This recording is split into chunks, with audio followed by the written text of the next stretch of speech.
Welcome to Sinha commerce classes. हम लोग एक बेहतरीन चैप्टर पढ़ रहे हैं जिसका नाम क्या है, installment payment system. Installment payment system से रिलेटेड अभी तक जो पिछले जो भी लेक्चर्स है उसमें मैंने आपको बहुत इंफॉर्मेशन दिया है। जैसे इंस्टॉलमेंट पेमेंट सिस्टम कहते किसको है, इंस्टॉलमेंट पेमेंट सिस्टम में जो आपका परचेजर होता है वो अपने बुक्स में क्या क्या जर्नल एंट्रीज पास करता है, जो आपका वेंडर होता है वो अपने बुक्स में क्या क्या जर्नल एंट्रीज क्या करता है, पास करता है। उसके बाद मैंने बताया सबसे इंपॉर्टेंट कैलकुलेशन ऑफ इंटरेस्ट, है ना। Calculation of interest, calculation of interest जब आप कैलकुलेट करेंगे तो आमतौर पे आप दो बातों का ध्यान देंगे कि इंस्टॉलमेंट में एज पर क्वेश्चन, जो क्वेश्चन दिया हुआ उसके अनुसार, कि जो क्वेश्चन दिया हुआ उसके अनुसार जो इंस्टॉलमेंट है क्या उस इंस्टॉलमेंट में इंटरेस्ट का पैसा शामिल है, या वो जो इंस्टॉलमेंट दिया हुआ है उसमें इंटरेस्ट का पैसा शामिल नहीं है। तो जब इंटरेस्ट का पैसा शामिल रहेगा इंस्टॉलमेंट में तो लास्ट में जब हम लोग कैलकुलेशंस करते थे इंटरेस्ट का तो वहां पर लेस करके करते थे ना, देख लीजिएगा वीडियो, है ना। उसके बाद अगर इंस्टॉलमेंट में इंटरेस्ट का पैसा शामिल नहीं रहता है तो लास्ट में हम लोग क्या करते हैं, जो लास्ट इंटरेस्ट कैलकुलेट करते हैं उसका क्या थोड़ा सा क्या टेक्निक क्या वहां पे अलग है। तो आपने अगर वो वीडियो नहीं देखा है कैलकुलेशन ऑफ इंटरेस्ट तो उससे रिलेटेड दो वीडियो है, एक आपका कैलकुलेशन ऑफ इंटरेस्ट जिसमें आपका इंस्टॉलमेंट में इंटरेस्ट का पैसा शामिल नहीं है और दूसरा जिसमें इंस्टॉलमेंट में इंटरेस्ट का पैसा शामिल है। आज जो इस चैप्टर से रिलेटेड जो आपको एक मिलेगा चीज उसको हम लोग क्या बोलते हैं, calculation of depreciation on assets. क्या मिलेगा, calculation of depreciation on assets. जो आपका असेट्स है उस पे क्या होगा, आपका डिप्रिसिएशन होगा, ठीक है। और एक बात तो पता है कि डिप्रिसिएशन जो होगा वो किस पे होगा, आपका असेट्स पे। किस पे होगा, असेट्स पे। गुड्स पे कभी डिप्रिसिएशन नहीं होता है। तो ये जो डिप्रिसिएशन का अकाउंट है ये आपका कहाँ बनेगा, परचेजर के बुक्स में। कहाँ बनेगा, परचेजर के बुक्स में। क्यों, क्योंकि परचेजर के लिए ही आपका जो आपका असेट्स होता है, इसलिए जो डिप्रिसिएशन का अकाउंट है कहाँ बनेगा, आपका परचेजर के बुक्स में, है ना। तो डिप्रिसिएशन कैलकुलेट करने का आपका बहुत मेथड्स है। डिप्रिसिएशन कैलकुलेट करने का बहुत क्या है, मेथड्स है। जैसे आप दो मेथड्स का मैंने यहाँ पे जिक्र किया है ना। लेकिन आपका straight line method, diminishing balance method, आपका किलोमीटर मेथड, आपका depreciation fund method, machine hour rate method, है ना।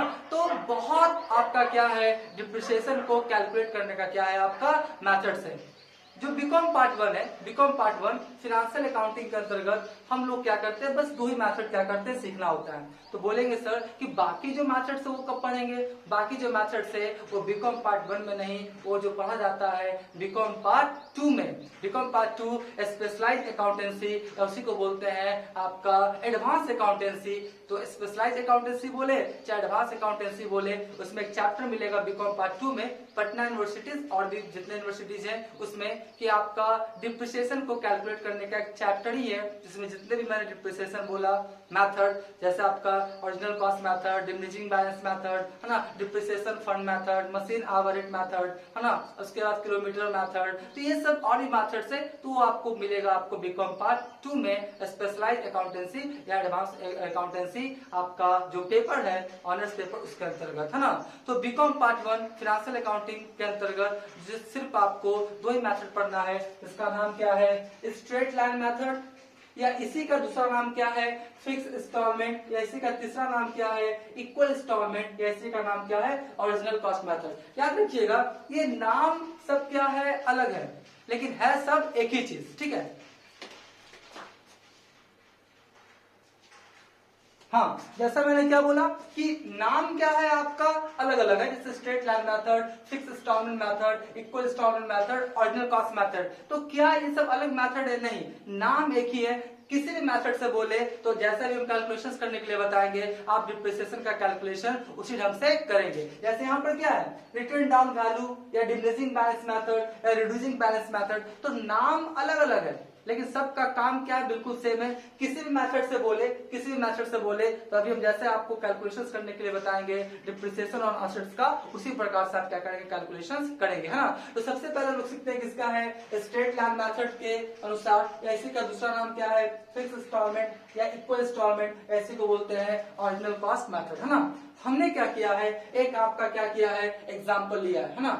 एक स्कूटी है, जिसका आपका प्राइस कितना है 1 लाख। कितना है 1 लाख, 1 लाख। और डिप्रिसिएशन जो है वो कितना है एट रेट ऑफ 10%, कितना है आपका पर एनम, है ना। यानी कि जो सालाना जो आपका डिप्रिसिएशन निकाला जाएगा वो आपका कितना परसेंट के रेट से आपका है 10% पर एनम, है ना। तो पहले मैं इसके द्वारा ओरिजिनल कॉस्ट मेथड के द्वारा डिप्रिसिएशन निकाल के दिखाऊंगा, फिर क्या दिखाऊंगा डिमिनिशिंग बैलेंस मेथड के द्वारा, फिर आप समझ में आएगा कि दोनों में आखिर अंतर क्या होता है ना। तो चलिए निकाल कर हम आपको क्या करते दिखाते हैं ना। तो सबसे पहले हम निकालेंगे, है ना, डिप्रिसिएशन, है ना, डिप्रिसिएशन फॉर फर्स्ट ईयर, है ना, डिप्रिसिएशन फॉर फर्स्ट ईयर। तो फर्स्ट ईयर का डिप्रिसिएशन निकालेंगे तो सिंपली आपका कितना 1 लाख, है ना, 1 लाख।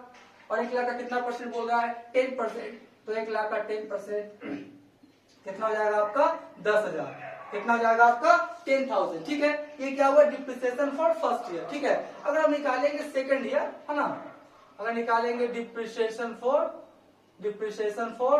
सेकंड ईयर, है ना, डिप्रिसिएशन फॉर सेकंड ईयर, तो कितना हो जाएगा 1 लाख का फिर कितना होगा 1 लाख का फिर कितना होगा आपका 10%, है ना। तो फिर कितना हो जाएगा आपका 10,000, है ना। अगर हम लोग निकाले डिप्रिसिएशन फॉर थर्ड ईयर, है ना, डिप्रिसिएशन फॉर थर्ड ईयर निकालेंगे तो भी मेरा कितना होगा 1 लाख का कितना होगा मेरा 10%, यानी कितना हो जाएगा मेरा 10,000, है ना। तो इसी तरीका से आने वाले साल में निकालते चले जाएंगे तो आपका कितना कितना डिप्रिसिएशन हर साल आते चला जाएगा 10,000 10,000 10,000, है ना। तो आप देख रहे हैं कि जब हम लोग स्ट्रेट लाइन मेथड या फिक्स इंस्टॉलमेंट मेथड या इक्वल इंस्टॉलमेंट मेथड या ओरिजिनल कॉस्ट मेथड के अनुसार जब हम लोग क्या कर रहे हैं डिप्रिसिएशन को कैलकुलेट कर रहे हैं, तो मेरा हर साल जो आपका डिप्रिसिएशन हो क्या आ रहा है सेम, है ना। देखिए पहला साल भी 10,000, दूसरा साल भी 10,000 और तीसरा साल भी क्या हुआ 10,000, है ना। तो देखिए कभी कभी क्या होता है कि बहुत सारा चीज जो होता है वो अपने नाम से क्या होता है पता लग जाता है। जैसे देखिए इसका नाम क्या स्ट्रेट लाइन मेथड क्यों पड़ा, मैं तुरंत क्या करता हूँ आपको एक ग्राफ बना के समझाना चाहूंगा इसका स्ट्रेट लाइन मेथड नाम क्यों पड़ा, है ना। जैसा फॉर एग्जाम्पल हम लोग क्या करते हैं, देखिए ग्राफ बना रहे हैं आपके लिए ना, सिंपल सा क्या करेंगे आपके लिए एक ग्राफ बना के क्या करेंगे दिखाएंगे, है ना। एक ग्राफ बना के क्या करेंगे दिखाएंगे, है ना। जैसे इसको मैंने ले लिया यार, है ना, 0 से x तक क्या ले लिया यार 1 साल 2 साल 3 साल, है ना। ये आपका 1 2 3, है ना। ये क्या हुआ 0 से x तक मैंने क्या लिया आपका ईयर, और इधर मैंने क्या लेता 0 से y तक मैं क्या लेता हूँ डिप्रिसिएशन, है ना। क्या लेता हूं मैं डिप्रिसिएशन, है ना। तो मान लेते हैं 5,000, ये 10,000 और ये क्या हो गया 15,000, है ना। तो आपका 5,000 हो गया, ये कितना हो गया 10,000, है ना, और ये कितना हो गया आपका 15,000, ठीक है। तो देखिए आपका पहला साल डिप्रिसिएशन कितना हुआ 10,000, पहला साल डिप्रिसिएशन कितना हुआ 10,000। तो हम लोग क्या करेंगे पहला साल आपका 10,000 नहीं पे आएगा, यहाँ पे लिए थे ना तो यहाँ पे आएगा, ठीक है। दूसरा साल फिर डिप्रिसिएशन कितना हुआ आपका 10,000, तो फिर दूसरा साल डिप्रिसिएशन कितना हो गया आपका 10,000। फिर तीसरा साल में डिप्रिसिएशन कितना हुआ आपका 10,000, और तीसरा साल में डिप्रिसिएशन कितना होगा 10,000, है ना। जो 10,000 ये जो आपका लाइन है ये क्या चला जा रहा है स्ट्रेट, क्या जा रहा है स्ट्रेट सीधा, इसलिए इसका नाम क्या पड़ा स्ट्रेट लाइन मेथड। क्या नाम पड़ा स्ट्रेट लाइन मेथड, ठीक है। ठीक उसी प्रकार से फिक्स इंस्टॉलमेंट मेथड, तो बताइए एक तरह से आपका जो इंस्टॉलमेंट क्या है फिक्स है ना, डिप्रिसिएशन क्या है सबका अमाउंट क्या फिक्स है 10,000 10,000 10,000, है ना। इसका इक्वल इंस्टॉलमेंट यहाँ पर देखिए इक्वल नाम क्यों पड़ा, क्योंकि हमेशा जो डिप्रिसिएशन का अमाउंट है वो बिल्कुल क्या है आपका इक्वल है। फिर बोलता है क्या है ओरिजिनल कॉस्ट मेथड, है ना। ये जो डिप्रिसिएशन ये जो स्कूटी का जो कॉस्ट था इसी पर ना हर साल हम लोग क्या कर रहे हैं कैलकुलेट कर रहे हैं, 1 लाख पे कैलकुलेट किया 1 लाख पे कैलकुलेट किया 1 लाख पे कैलकुलेट किया, इसीलिए इसका नाम क्या पड़ा आपका ओरिजिनल कॉस्ट मेथड, क्योंकि जो असेट्स का ओरिजिनल कॉस्ट होता है उसी पर डिप्रिसिएशन निकाला जाता है, ठीक है। तो यहाँ पे आप सीख लिए क्या आपका straight line method, fix installment method, आपका ओरिजिनल कॉस्ट मेथड, कोई भी मेथड बोले तो इसी तरह से क्या करेंगे आप लोग डिप्रिसिएशन क्या करेंगे कैलकुलेट करेंगे। अब हम लोग दूसरा आते हैं जिसका मेथड का नाम क्या है return down value diminishing balance method या रिड्यूसिंग बैलेंस मेथड, है ना। इसमें थोड़ा सा क्या होगा कि आपका जब डिप्रिसिएशन कैलकुलेट करेंगे थोड़ा सा क्या होगा चेंजिंग होगा। देखिए चेंजिंग क्या होगा, सबसे पहले हम निकालेंगे कौन सा ईयर का फर्स्ट ईयर का, है ना। सबसे पहले कौन सा निकालेंगे फर्स्ट ईयर, है ना। फर्स्ट ईयर क्या निकालेंगे डिप्रिसिएशन, तो बताइए डिप्रिसिएशन निकालेंगे फर्स्ट ईयर, है ना। तो कितना हो जाएगा 1 लाख, है ना 1 लाख का कितना परसेंट है 10% है ना, तो आपका कितना हो जाएगा यहाँ पे, कितना हो जाएगा 10,000 है ना। तो जब पहला साल निकालेंगे तो 10,000 इसमें भी और आपका पहला साल इसमें। पहला साल क्या होता है, बिल्कुल दोनों में क्या आता है, इक्वल आता है, चाहे किसी भी मेथड से क्या कीजिएगा आप कैलकुलेट कीजिएगा। सेकेंड ईयर चेंज होगा, तो सेकेंड ईयर जब डिप्रिसिएशन निकालेंगे तो उससे पहले आपको एक वैल्यू निकालना पड़ेगा, जिसको वैल्यू का नाम है रिटर्न डाउन वैल्यू। क्या नाम है, रिटर्न डाउन वैल्यू। आप बोलेंगे सर ये रिटर्न डाउन वैल्यू किसे कहते हैं, असेट्स में से डिप्रिसिएशन लेस करने के बाद जो वैल्यू आता है उस वैल्यू को कौन सा वैल्यू बोलते हैं, आपका रिटर्न डाउन वैल्यू। एक बार फिर से, असेट्स में से डिप्रिसिएशन लेस करने के बाद जो वैल्यू आता है उस वैल्यू को कौन सा वैल्यू बोलते हैं हम लोग, रिटर्न डाउन वैल्यू। तो देखिए अगर हम लोग रिटर्न डाउन वैल्यू निकाले है ना, क्या निकाले, रिटर्न डाउन वैल्यू, तो हमने क्या बोला, असेट्स में से क्या लेस करना है, डिप्रिसिएशन। तो असेट्स कितना था आपका 1 लाख है ना, 1 लाख, और 1 लाख में कितना चला गया आपका 10,000, तो कितना है आपका 90,000, कितना है आपका 90,000। तो ये जो 90,000 आया, ये जो 90,000 आया ये किस इसका है, आपका रिटर्न डाउन वैल्यू, क्योंकि असेट्स मैंने डिप्रिसिएशन क्या किया, लेस कर दिया। तो सेकेंड ईयर जब निकालेंगे तो 1 लाख पे नहीं निकालेंगे, कितना पे निकालेंगे, 90,000 पे, कितना 90,000, मतलब रिटर्न डाउन वैल्यू पे है ना। तो देखिए सेकेंड ईयर जब निकालेंगे है ना, तो लिखेंगे डिप्रिसिएशन फॉर सेकेंड ईयर है ना, डिप्रिसिएशन फॉर सेकेंड ईयर। तो सेकेंड ईयर निकालेंगे तो कितना पे 90,000 पे, 90,000 का कितना 10%, तो कितना आ जाएगा आपका 9, कितना जाएगा आपका 9,000, कितना जाएगा आपका 9,000। ठीक है, तो फिर थर्ड ईयर निकालेंगे, तो थर्ड ईयर निकालने से पहले हम लोग क्या निकाल लेंगे, रिटर्न डाउन वैल्यू। तो चलिए फिर निकालते हैं रिटर्न डाउन वैल्यू है ना, फिर क्या निकालते हैं, रिटर्न डाउन वैल्यू। तो रिटर्न डाउन वैल्यू कितना आ जाएगा, अब देखिए 90,000 बचा था ना, तो हम लोग क्या करेंगे 90,000 में कितना घटा देंगे 9,000, तो मेरा कितना आएगा 81,000, कितना आएगा 81,000। तो जब थर्ड ईयर निकालेंगे है ना, कौन सा ईयर निकालेंगे, डिप्रिसिएशन फॉर थर्ड ईयर है ना। तो थर्ड ईयर फिर कितना पे निकालेंगे 81,000 पे है ना, कितना पे 81,000। तो 81,000 का कितना 10%, तो कितना आ जाएगा आपका 8100 है ना। तो इसमें आपने देखा, इस आपका मेथड में देखा कि आपका जो डिप्रिसिएशन है ना, पहला आपका 10,000, पहला साल 10,000, दूसरा साल 9,000 और तीसरा साल कितना हो गया आपका 8,100। इसमें क्या था, कांस्टेंट था, इसमें क्या था, कांस्टेंट था। लेकिन इसमें क्या हो रहा है आपका रिड्यूसिंग, मतलब घट रहा है, क्या हो रहा है आपका घट रहा है ना।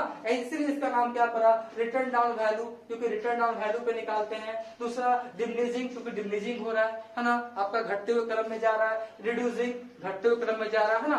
तो इस प्रकार से मैंने आपको बताया कि स्ट्रेट लाइन मेथड और आपका रिटर्न डाउन वैल्यू मेथड के अनुसार डिप्रिसिएशन कैसे कैलकुलेट किया जाता है। ठीक है, तो बीकॉम पार्ट 1 में आपको यही दो मेथड मिलेगा। पार्ट 2 में जब जाएंगे स्पेशलाइज अकाउंटेंसी के अंतर्गत और भी डिप्रिसिएशन कैलकुलेट करने का मेथड है, वो हम क्या करेंगे, बीकॉम पार्ट 2 का जब वीडियोस डालेंगे उस समय क्या करेंगे हम आपको बताएंगे है ना।